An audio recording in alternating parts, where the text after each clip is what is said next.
अनुसूचित जनजातिના વિદ્યાર્થીઓ માટેની પોસ્ટ મેટ્રિક શિષ્યવૃત્તિ યોજનાને રાજ્ય સરકાર દ્વારા પરિપત્ર બહાર પાડીને રદ કરવામાં આવી છે, જેના વિરોધમાં આજે બિરસા મુંડા કચેરી ખાતે આમ આદમી પાર્ટીના દેડિયાપાડાના ધારાસભ્ય ચેતર વસાવા અને વિદ્યાર્થી નેતા યુવરાજસિંહ જાડેજા દ્વારા હલ્લાબોલ કાર્યક્રમ યોજવામાં આવ્યો હતો।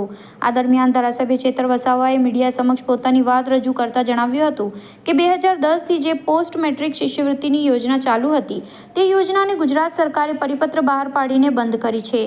સરકારના આ નિર્ણયથી 60,000 વિદ્યાર્થીઓ પર ખરાબ અસર પડી છે। હવે આ 60,000 વિદ્યાર્થીઓ સ્કોલરશિપથી વંચિત રહી જશે।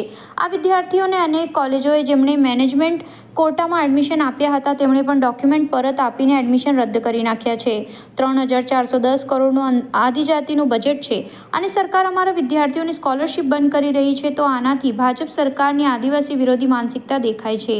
અમારી માંગ છે કે સરકાર આ પરિપત્ર રદ કરે અને પોસ્ટ મેટ્રિક શિષ્યવૃત્તિની યોજનાને ફરીથી શરૂ કરવામાં આવે। જો 5 દિવસમાં સરકાર આમ નથી કરતી તો 5 દિવસ બાદ તમામ જિલ્લાઓના આદિજાતિ વિકાસ કમિશનરની ઓફિસોની તાળાબંધી કરી દઈશું અને 10 દિવસ બાદ ફરીથી અમે બિરસા મુંડા ભવન ખાતે આવીને આ ઓફિસના પણ તાળાબંધી કરીશું। આ દરમિયાન વિદ્યાર્થી આગેવાન યુવરાજસિંહ જાડેજાએ મીડિયા સમક્ષ પોતાની વાત રજૂ કરતા જણાવ્યું હતું કે વિદ્યાર્થીઓના શિષ્યવૃત્તિના મુદ્દા પર અમે તમામ આદિવાસી કચેરીઓમાં જઈશું અને મોટી સંખ્યામાં આદિવાસી બાળકો સાથે ધરણા પ્રદર્શન કરીશું, કારણ કે સરકારે પોસ્ટ મેટ્રિકની શિષ્યવૃત્તિની યોજનાને મૂરખ યોજના બનાવી દીધી છે। આ શિષ્યવૃત્તિ હેઠળ પહેલા બાળકોને જે મળવાપાત્ર મેનેજમેન્ટ કોટાની શિષ્યવૃત્તિ હતી તે સરકારે બંધ કરી દીધી અને તેના કારણે 60,000 વિદ્યાર્થીઓને નુકસાન થઈ રહ્યું છે।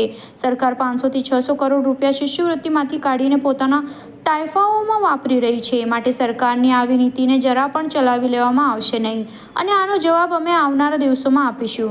હવે હાલ સરકારને 5 દિવસનો સમય આપવા માટે આવ્યા છે અને અમે કહી રહ્યા છીએ કે સરકાર આ મુદ્દા પર કમિટી બનાવે અને આ મુદ્દા પર નિર્ણય લેવામાં આવે। જો સરકાર આમ નથી કરતી તો તમામ આદિજાતિ કચેરીઓની અમે તાળાબંધી કરી દઈશું।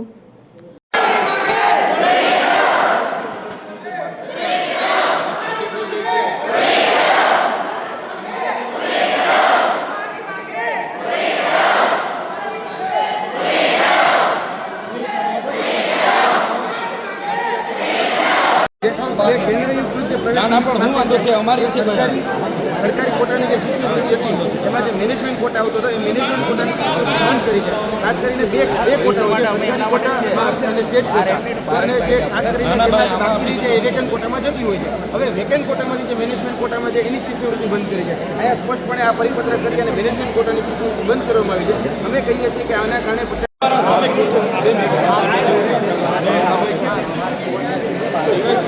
અમને છે ને 10 મિનિટ આપે સાંભળો મારી વાત। અમે છે ને અમારા આ ભવન કોઈની બાપની પેઢી નથી। સાંભળો, આદિજાતિ વિકાસ માટેનું ભવન છે અને આ 60,000 વિદ્યાર્થીઓના ભવિષ્યનો સવાલ છે। એની રજૂઆત કરવા આવ્યા છે। જ્યાંથી રજૂઆત થશે અમે એથી રજા લઈશું। અમને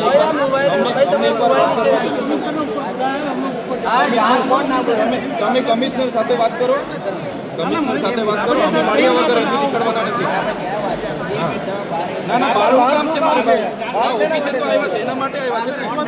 આટલા વિદ્યાર્થીઓ અમે પોતે આટલે સાહેબશ્રી અમારી રજૂઆત થશે પછી અમે શાંતિથી રજૂઆત કરીને અમે જવા બહાર શું કરવા જવાના? બિરસા મુંડા ભવન અમારું છે ને। હા, કોઈની બાપની પેઢી થોડી છે તો બહાર શું કરવા જવાના? ના એનું રીઝન શું? અંસારી સાહેબ એનું રીઝન શું? બહાર જવાનું રીઝન શું? અમે બેસવા નથી આવ્યા, બેસવા નથી આવ્યા। અહીંયા જે મુદ્દા માટે આજે મુદ્દો કરવાનો છોકરાઓ અમને કન્વેન્સ કરતા સાહેબ શ્રી તમે એમને બોલા, એમને કન્વેન્સ શાંતિ રાખો, જીબાજોડી કરવાનો કોઈ નહીં। મીડિયા પ્રેસ મીડિયાને તો તમે કહેતા હોય તો અહીંયા બેસી જઈએ, તો પછી આ સાઈડ પર રહો, આ બાજુ આવતા મીડિયા પર અમે ક્યાં ના પાડીએ? અરે પણ આવતારો ને આ બાજુ, આપણે જીબાજોડી અમે શાંતિથી ઉભા રહેવા તૈયાર છીએ।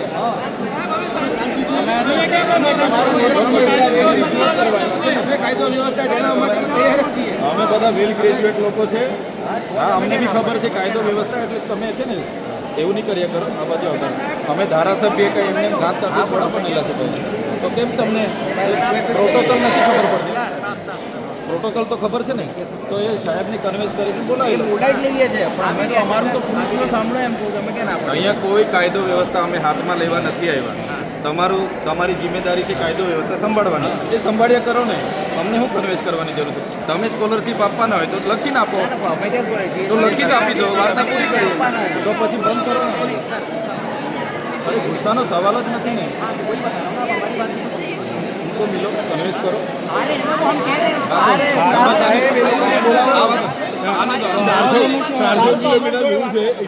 શિષ્યવૃત્તિ યોજના છેલ્લા 2010થી ચાલુ હતી.